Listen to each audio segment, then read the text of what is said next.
E estamos de volta com o BBcast, seu podcast de automobilismo e outros nerds. No episódio de hoje vamos falar sobre a etapa de Goiânia da Stock Car. E aqui comigo eu tenho a Débora Santos Almeida. Olá, amigos, sejam bem-vindos a mais este podcast. Goiânia! Bom, vocês podem perceber que a Débora ficou bem no clima mesmo da etapa, né? Tô quase de chapéu de cowboy, né? A botinha. Bom, mas seguindo num clima festivo, acho que o que é legal que a gente pode falar para os nossos ouvintes é que esse final de semana teve a etapa, né, dos carteiros Boletim do Paddock. Muito obrigado a todos que compareceram lá no Cartódromo Internacional San Marino em Paulínia. Foram duas corridas bem bacanas, debaixo de bastante chuva. Os releases referente às corridas serão postados durante a semana, mas no post tem o link da galeria de fotos que a Débora tirou lá da etapa, né? Ficaram umas imagens bem bacanas, bem elogiadas pelos participantes. Então, quem quiser dar uma olhadinha, tem o link do álbum, vai lá, curta as fotografias do trabalho realizado pela Débora. Saindo agora dos carteiros, vamos aos nossos apoiadores, aqueles que auxiliam o Boletim do Paddock, o BBcast, com financiamento contínuo e coletivo lá do Apoia-se. E tem os apoiadores que pagam uma quantia que tem a sua categoria, né, que é mencionada no podcast. E também tem um nome no post, que são eles: Ricardo Bannerman, Maia Barbosa, Eliezer Teixeira, Luiz Félix, Arthur Felipe, Thiago Bullet, Rafael Celone, Will Mesquita, Antônio Santos, Rogério Froner, Helena Lisboa, Cássio Machado, Carlos Del Valle, Bruno Vale, Eric Nemes e Bruno Shinozaki do Fim do Grid. Gostaria de agradecer a todos os nossos apoiadores. Vocês são extremamente importantes para a gente poder dar continuidade ao nosso projeto e principalmente ao BBcast e todo o site do Boletim do Paddock. Fica o convite para vocês que estão escutando esse podcast sobre a etapa de Goiânia da Stock Car também a prestigiarem o nosso trabalho, ajudando no nosso financiamento contínuo e coletivo, pois ele é importante para que a gente possa colocar outros projetos, dar continuidade a eles e também trazer coisas novas para todos vocês. Bom, Débora, agora vamos a Goiânia, né? A etapa da Stock Car, terceira etapa da temporada 2019, aonde pela terceira vez Thiago Camilo conquistou a pole position. Sim, bom, durante os treinos livres que a gente teve da Stock Car, o Ricardo Zonta, ele foi uma figura bem recorrente, né, com os bons resultados, e a gente sabia já da punição que ele teve, né, na sexta-feira, por conta da etapa passada, onde ele acabou sendo desclassificado das duas provas por conta de uma irregularidade no carro. Mas o Ricardo Zonta tava dando pinta de que talvez a pole fosse dele, porque durante os treinos livres era ele que detinha a melhor marca do final de semana. Aí a gente foi pra classificação. Thiago Camilo, né, voltou a surpreender todo mundo nessa boa fase dele, conseguindo conquistar a pole. É bem interessante a gente ver isso, até porque, se eu não me engano, desde 2012 não acontecia da gente ter poles recorrentes de um mesmo piloto. Acho que a última vez que isso aconteceu foi com o Cacá Bueno, e a equipe era comandada pelo Andreas Mateis, né, também é comandado a Ipiranga Race. Essa questão da pole não ser repetida, né, mais de uma vez, no caso, mais uma sequência de três vezes, como é do Thiago Camilo, mostra como aquilo que a gente falou até no começo do BBcast lá, quando a gente falou da primeira prova, que o Thiago Camilo foi um piloto que, para quem acompanhava ele nas redes sociais, via que ele estava realmente se preparando e tinha muito foco para esse ano, questão fisicamente, ele estava se preparando. Até durante a transmissão o Sérgio Maurício falou que ele é um piloto que pratica vários esportes, então ele está sempre em forma, que mostra que esse bom rendimento dele nos treinos, até mesmo como foi na corrida, reflete tudo aquilo que ele teve de frustração em 2018 e a busca pelas vitórias e a busca por bons resultados em 2019. Não só isso, né? Também foi uma coisa bem destacada, e ele também destaca que o nascimento da filha dele parece que mudou um pouco a vida dele, né? E por conta disso ele também tá obtendo uma boa garra em se dedicar melhor ao esporte e principalmente a Stock Car. Bom, mas não só isso. Durante a classificação, a gente teve o Daniel Serra em segundo, o Ricardo Zonta, então, em terceiro, o Barrichello em quarto, o Maurício, né, o Ricardo Maurício em quinto e o Max Wilson em sexto. Então, essa classificação até que segue um pouquinho dos que são os primeiros colocados, né? Então, mostrando que realmente, apesar da categoria, a gente pegar os tempos deles, não ficaram nenhuma distância a mais de 1,5 segundos entre o primeiro e o último colocado, mostra que realmente a briga deve ficar no campeonato entre Thiago Camilo, Daniel Serra, o Rubinho Barrichello, até mesmo o Zonta ali buscando bons resultados. Eu acho que se não fosse a desclassificação, eu acho que ainda estaria um pouquinho mais apertado ali entre os primeiros colocados. A desclassificação que eu falo é a do Ricardo Zonta na etapa do Velocitar. Exatamente, Rubens. Eu acredito que a disputa vai ficar entre eles. Na verdade, o Rubens Barrichello, ele tá vindo em um ano bem incrível, assim. Essa tática dele, né, de permanecer na pista por mais tempo, traz um bom resultado, mas a gente vai comentar isso mais agora que a gente vai adentrar na corrida. Bom, agora já saindo dos treinos, vamos para a primeira prova, né? Já que a Stock Car é dividido em duas provas. A primeira já começou com o Thiago Camilo na pole, na liderança, onde que a largada foi bem tranquila e algo que refletiu durante toda a corrida foi uma corrida bem tranquila em todos os aspectos, né? Sim, existia a perspectiva de que o safety car entrasse. Goiânia, ela é uma pista ainda que traiçoeira, né? Ela tem algumas partes que ela acaba cobrando muito do piloto, mas foi uma largada tranquila, diferente do que a gente viu na segunda prova do Velocitar. O que aconteceu ali na largada é que o Thiago Camilo tomou uma boa distância para o segundo colocado, que era o Daniel Serra, mas o Serra ele acabou entrando em um confronto direto com o Ricardo Zonta, e eu acredito que a corrida foi definida ali nessa largada, porque o Daniel Serra perdeu a segunda posição, não via aquela possibilidade dele ameaçar muito o Zonta, tinha aquela proximidade de começo de prova, mas nada que trouxesse um bom ataque. Como os pilotos não podem utilizar um botão de ultrapassagem, né, nas duas primeiras voltas, então fica mais difícil, né, do piloto se aproximar e tentar fazer essa ultrapassagem. Quando os botões foram liberados, mesmo assim, não teve um confronto mais direto do Serra com o Zonta. Bom, e como a gente disse, né, a corrida transcorreu bem tranquilo. Acho que o comentário que a gente pode fazer referente a isso é devido à nova pontuação que é dada na segunda prova, que faz com que os pilotos eles busquem obter mais pontos na somatória das duas provas do que buscar a vitória, o pódio, né, na primeira corrida, descartando uma boa corrida na segunda prova. Exato, eles começaram agora a ter essa preocupação também com a segunda prova. Nessa etapa a gente teve a utilização de apenas 12 botões de ultrapassagem, então os pilotos tinham que saber dosar entre as duas corridas se realmente essa ideia fosse de obter bons pontos nas duas etapas. Então, depois, né, na segunda corrida que teve o fan push, a gente viu alguns pilotos com um pouco mais de vantagem por terem esse um botão a mais. Foi uma corrida boa, tranquila. O Felipe Fraga que deu dó, porque ele acabou abandonando no começo da prova, né? Ele passou na grama, acabou juntando muito mato ali naquela grade da frente, deu sobreaquecimento no motor, e para esse motor não quebrar, ele acaba entrando em modo de segurança e ele teve que retornar pro grid, né, pros boxes, na verdade. E logo depois a gente já viu a Bia Figueiredo, que também tinha passado por isso no começo da prova, de ter extravasado os limites da pista. Ela também recolheu, eles fizeram a revisão no carro e só nas voltas finais eles voltaram para poder dar um check-up no carro, né? Participaram da segunda prova. A Bia Figueiredo, né, acabou também sendo punida no meio pro final da prova, quando identificaram que ela acabou queimando a largada, aí ela tomou 20 segundos de punição, mas como ela já tinha abandonado, esse tempo foi acrescido, né, no tempo dela. A corrida seguia tranquila, né, Débora, até a 14ª volta, que era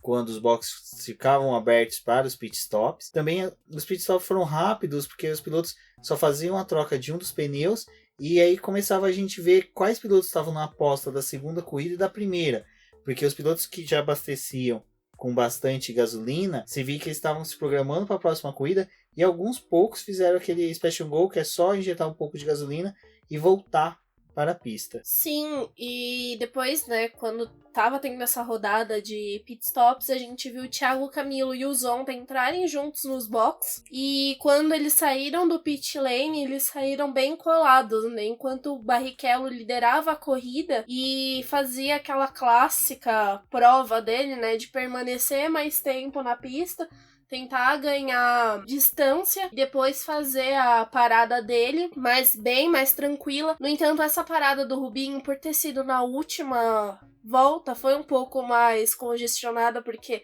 tinham alguns pilotos fazendo a mesma coisa, entrando juntos, mas até que foi tranquilo pra ele. Bom, e assim a prova seguiu até o final, né, Débora? Sem muitas alterações ali.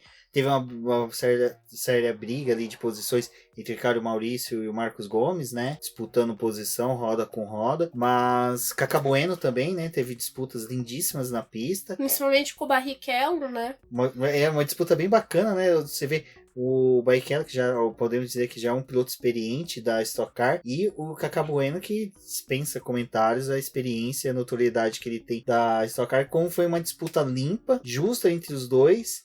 E foi muito de tática de jogada de posição e de defesa e ataque, né? Sim, essa disputa dos dois, nisso o Galide Osman acabou se aproximando deles, né? Também participou dessa briga pela 7ª posição. Ela foi bem gostosa da gente assistir, até porque o Thiago Camilo já tinha tomado muita vantagem na frente e quase não se via mais o segundo colocado, né? Então essas disputas de meio de pelotão foi o que aqueceu essa prova. E, falando da prova, ao final mesmo, o Thiago Camilo acabou vencendo, seguido por Ricardo Zonta e Daniel Serra, né? A prova seguiu tranquila até o final, com uma vitória do Thiago Camilo, seguido de Ricardo Zonta e do Daniel Serra. Uma vitória bem comemorada por Thiago Camilo, que vem buscando bons resultados para poder apagar aquela amargura que ele teve no ano passado, que, como ele mesmo fala, chega a motivar ele, é um dos motivadores dele para este ano. Daniel Serra foi um bom resultado, até mesmo pela prova que ele teve, não foi uma prova muito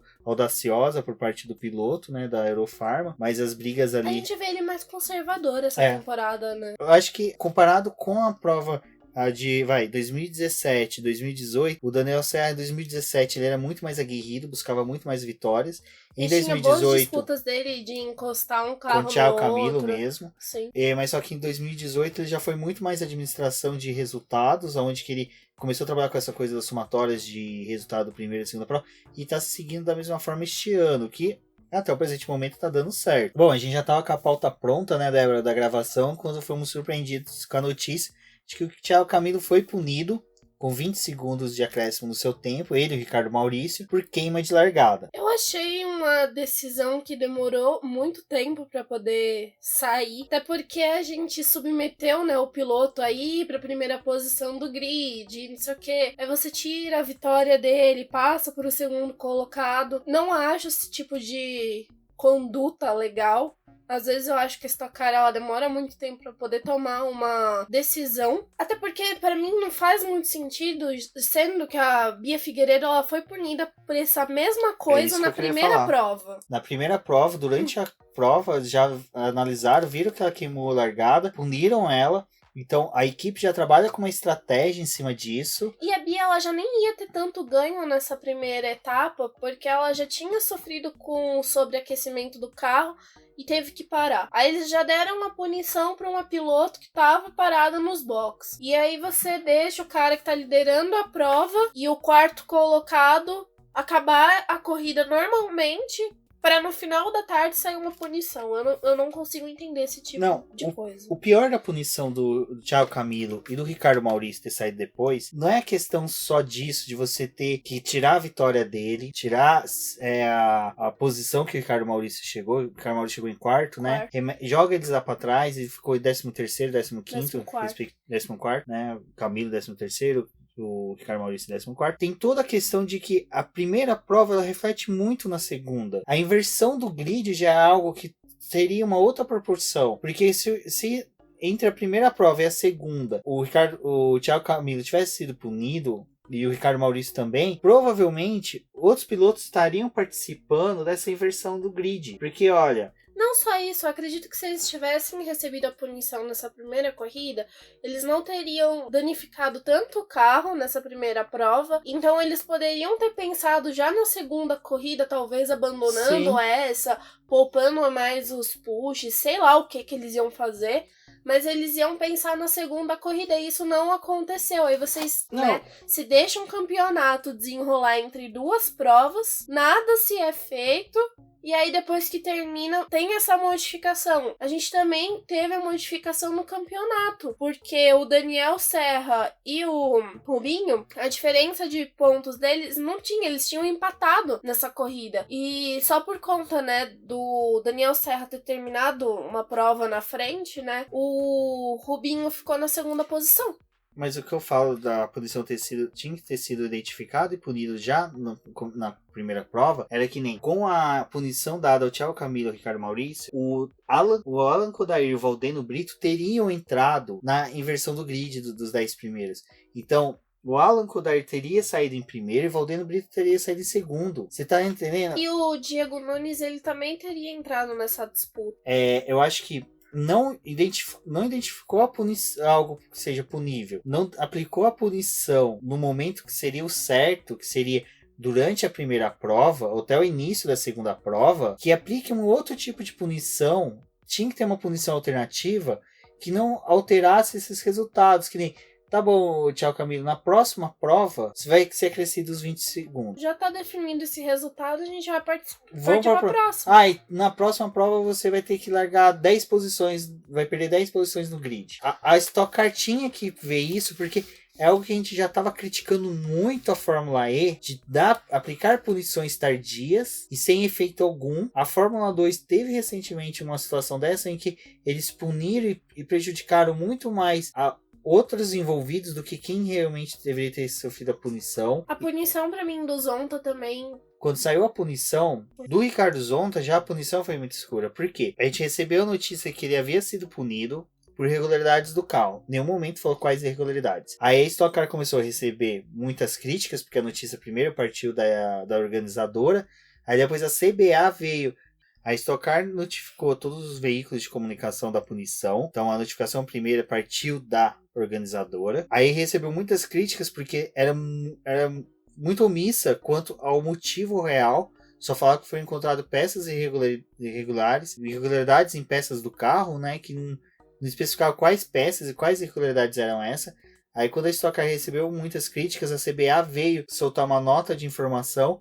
E nessa nota também não falava nada, não especificava quais eram as peças, quais eram essas irregularidades. Só fala que foi com base em um relatório que algumas peças foram tiradas para verificação e elas não estavam de acordo com o que está dentro da norma da CBA. Só que não faz muito sentido, porque demoraram 15 dias para poder dar uma posição, sendo que durante a prova, ninguém tocou no assunto de que o carro poderia ter sido verificado e que teria alguma irregularidade. E aí, desclassificaram o Zonta nas duas provas. Então, essa questão de punição, acho que também, tanto da CBA como da Stock Car, tem que ser revista para que seja um quanto mais ágil e um pouco mais transparente, porque é a mesma coisa agora do Thiago Camilo. Não foi identificado de forma visual durante a prova. Os diretores de prova estão ali justamente para isso. Eles não podem ficar morgando na posição deles, esperando alguém vir motivar eles a trabalhar. Porque sabe que isso daí tá parecendo muito mais tipo,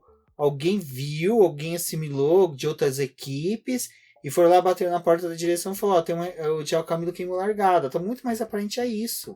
Esse tipo de punição acaba dando margem pro erro e pra desconfiança. Até porque você vai terminar a prova seguinte agora e pensando, nossa, mas será que fulano não queimou a largada? Mas será que vai ter alguma alteração no resultado? Sempre tem uma alteração depois que a corrida acaba. Enfim, então, pra vocês verem como a novela da primeira prova, né, da etapa de Goiânia, ainda pode ter alguns desdobramentos que provavelmente, eu, pelo menos se fosse da equipe Eurofarma, iria recorrer ferozmente, porque é muito estranho. Se o Thiago Camilo, o que a gente não tá querendo aqui falar, gente, não é que não deve ter punições e quem cometeu erros não mereça ser punidos. Merecem, devem ser punidos. Mas só que uma punição que não crie todo esse transtorno. Será que a queima de largada do Thiago Camilo foi tão assim, criou tanta vantagem para ele? A da Bia Figueiredo também. É que a da Bia é aquela coisa, foi durante a prova, então ela recebeu a punição durante a prova, se trabalhou isso. Agora, o do Thiago Camilo e do Ricardo Maurício, não. Bom, agora já para a segunda prova, né, Débora? Tivemos a inversão do grid. Sim, o Júlio Campos acabou largando na pole, né? Não é pole, mas foi ele que teve na primeira posição. E ele foi seguido pelo Kaká Bueno, Galide Osman, o Rubens Barrichello, Max Wilson, Marcos Gomes, Ricardo Maurício, Daniel Serra, Ricardo Zonta e o Thiago Camilo. Bom, e mais uma vez uma largada tranquila, né? Principalmente porque a pista de Goiânia, ela é bem larga, então ela tem espaço ali para os pilotos poderem se abrir e tentar buscar posições, então por sorte não houve tantos toques. Houveram, é lógico, prova de turismo, né, formada por toques, não é impossível não ter, mas só que ao final da primeira curva não houve assim, nada que fosse fora da normalidade de uma prova. Durante a segunda volta, a gente tinha o Galide Osman, que tinha perdido 2 posições, e o Bueno e o Barrichello, né, travavam uma disputa pelo segundo lugar, com o Galide Osman tentando chegar para poder retomar, né, o pódio. Bom, e como, assim, Goiânia foi uma prova muito tranquila. Eu acho que ela foi legal porque foi uma prova de estratégias, né? O do Rubinho Barrichello utilizando os push no momento certo. O Júlio Campos também foi uma disputa ali entre os dois, que quando o Rubinho Barrichello conseguiu alcançar a primeira posição com aquela mesma jogada dele, de ficar o maior tempo na pista, rodada de pit stop, permanecer até a última volta, e só fez um splash and go mesmo com abastecimento, só engatou ali o tanquezinho, entrou 100 ml, pouquinho de gasolina, trocou um pneu muito rápido e voltou para a pista. E nesse retorno da pista, o Rubinho Barrichello voltou bem à frente, é lógico, assim, do Júlio Campos. Teve eu acho que somente o Fraga, que ainda não havia feito o pit stop, que estava na liderança. Após a parada do Fraga, o Rubinho Barrichello seguiu na busca, né, da vitória. O Júlio Campos tentando fazer a aproximação, né, para poder retomar essa primeira posição. Então a gente via a utilização dele do botão de ultrapassagem. Ele tinha aquele ganho que o botão proporciona de cerca de 10 km a mais pro carro. Então ele tinha essa aproximação, mas na volta seguinte, um pouco depois, o Barrichello também acionava o dele e colocava distância entre os dois. E foi desse jeito até o final da corrida, tanto que foi justamente o botão Fan Push que definiu a melhor posição, né, pro Barrichello, porque quando ele cruzou a linha de chegada, ainda faltava, acho que uns 30 segundos para poder zerar o cronômetro. Então eles tiveram que dar mais 2 voltas na pista. Foi justamente esse botão e a utilização dele que definiu o Barrichello ficar mais à frente do Júlio Campos. E novamente vemos o Rubinho Barrichello dando a sambadinha agora dentro do cockpit, né, que é bem legal que a câmera captura ele dando a sambadinha dentro do cockpit. O Rubinho Barrichello mais uma vez no pódio, é emocionante ver ele. É bem bacana porque 40 e poucos anos aí, o piloto tá em forma. Eu acho que a melhor fase do Barrichello na Stock Car tá sendo agora, mesmo ele já tendo obtido o título, mas só que eu falo que é a melhor... uma temporada consistente dele, né? É, consistente e muito cerebral. O Barrichello, eu acho que ele tá conseguindo, assim, boas estratégias. Ele parece que ele entra leve no carro e quando termina a prova, ele tem toda aquela descarga de energia, porque ele vai tão centrado em fazer a corrida que foi tudo muito ensaiadinho, assim, tanto por ele quanto o pessoal dos box. Tipo, todo mundo já sabe essa forma que ele gosta de correr, então eles já conseguem planejar e traçar uma estratégia legal pra ele. E como a ultrapassagem dele foi nos box, né, bem naquela estilo época da Ferrari, em que o trabalho de box definia, a comemoração dos pilotos foi muito legal, dos pilotos não, dos mecânicos foi bem legal. Você vê os mecânicos comemorando que eles fizeram um bom trabalho, devolveram o Rubinho bem pra pista. E a segunda prova, como eu falei, foi um reflexo da primeira, foi uma prova calma, estratégica dos pilotos, das equipes. Infelizmente a gente viu ali o Nelson Piquet, que a gente vinha elogiando bastante, estava tendo um bom encontro na pista, estava se desenvolvendo bem junto à equipe, o carro dele estava vindo bem, mas só que nessa prova em Goiânia ele não conseguiu se encontrar, não teve uma classificação já boa. Na primeira prova também não foi bem, na segunda, salvo engano, ele rodou. Então, é uma pena, mas Nelson Piquet, eu acho que ele ainda tem muito o que fazer na Stock Car. Acredito que ele um dia ainda vá conseguir, quem sabe, o título, mas só que eu acho que ainda demora muito, porque ele ainda tá nessa adaptação a uma categoria de turismo, né? Então, é um piloto ainda para ser observado. Mas a prova do Júlio Campos foi, assim, excepcional, junto com o Daniel Serra também, que conseguiu o segundo pódio. Então o Daniel Saiu foi o piloto que mais pontuou no dia, né? Felipe Fraga, né, que também chegou na 8ª posição. Então foi também o resultado decorrente da primeira prova, já que ele acabou abandonando, ele tinha botões de ultrapassagem para poder fazer uma boa corrida. Ele, se eu não me engano, ele acabou largando dos box, porque ele não concluiu a primeira prova, então ele tinha esses botões para poder tentar a aproximação e foi um bom resultado para ele também. E com isso finalizamos, né, o BBcast falando sobre a etapa de Goiânia da Stock Car. Fiquem atentos que a próxima etapa em Londrina, no dia 9/6. E mais uma vez Londrina, que também é uma prova bem bacana, ela é bem técnica, então a gente... Ela lembra bastante também o circuito de Goiânia, mas ela é uma pista que é um pouco mais estreita, ela é bem competitiva também, os pilotos tendem a gostar bastante dessa pista, e nós retornamos com o podcast da Stock Car na semana que a gente tiver a prova de Londrina. Exato, então muito obrigado a todos, aos apoiadores. Se você é ouvinte do BBcast e ainda não conhece a nossa campanha lá na plataforma Apoies, tem o link no post para você poder dar uma olhadinha lá, ver nossas metas, quais são também os grupos de apoiadores, né? Com qualquer valor você pode apoiar, desde R$1 até os valores que você entender que seja bom aí para auxiliar o nosso projeto. Essa semana acontece a Indy 500 e também o GP de Mônaco, então fiquem atentos que teremos o preview durante a semana. Um forte abraço a todos e até a próxima. Não deixe de acompanhar o boletim nas suas redes sociais, no Twitter e no Instagram. Utilizem as hashtags StockCarNoBP e Fórmula 1 no BP para poder conversar com a gente, além da FE no BP. E não deixem de apoiar o nosso projeto e até a próxima. Até a próxima, pessoal.